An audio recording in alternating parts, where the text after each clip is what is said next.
global stability. Yeah, it was interesting. I went to Russia not many years ago, and I had been there in 1991, and I saw what was suffered under communism and socialism. The Union of Soviet Socialists, right? It was horrific to see people suffering from loss of freedom, people who couldn't make their own decisions, who depended entirely on the government. This is what this administration wants us to be, is dependent on the government. It's a horror. People didn't have the ability to make their own decisions. They were hiding from any kind of free speech in fear that they would make the wrong move and it would jeopardize the little that they were getting. So I saw this terrible state, that long ago, and then I went back in about 6 years ago, and what happened was I was seeing an entirely different Russia. Moscow certainly was totally different. It was like walking into Paris. For the first time, the shops were filled. There was color on the buildings. I never knew what the advertising this advertising and the lights of our community does to a building. It's quite splendid, really. When you go into Moscow and you see all this color, and you saw the grayness of Moscow, the forbiddingness of this terrain, this urban terrain before, and now you see people with smiles for the first time, people speaking English, people welcoming other languages, other people. Anyway, it was fantastic.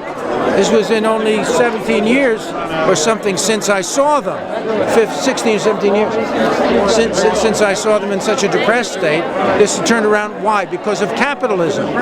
Now, I also found that the press, and this was the Putin press, and they were making jokes about the Putin press, the journalists, and that was unheard of before, right?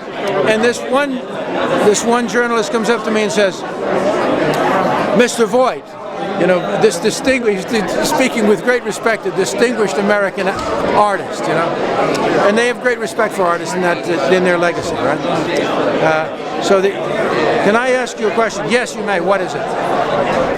What is your answer to world peace?" Asking an American actor what my answer is for peace among mankind, right? I said, "I'll tell you, I'll give you an answer." I said, "There will be peace on earth when all nations come to appreciate the Jews." What's the Jews represent in the society? I might have a big event. What's going on? What time? When I say that, I mean it. I mean it. When the world comes to appreciate Judaism and the Jews, there will be peace.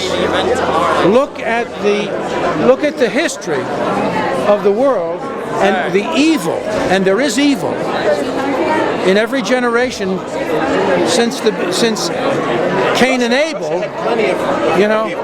In Russia, it's plenty of evil, right? That's right. And anti-Semitism. Anti-Semitism is evil. It's an evil. Now, I say, but if you look at where anti-Semitism is, that's almost the litmus test. That's where the evil is.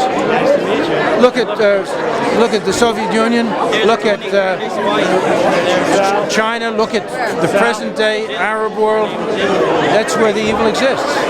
So if we can clean ourselves of that, we're on our way.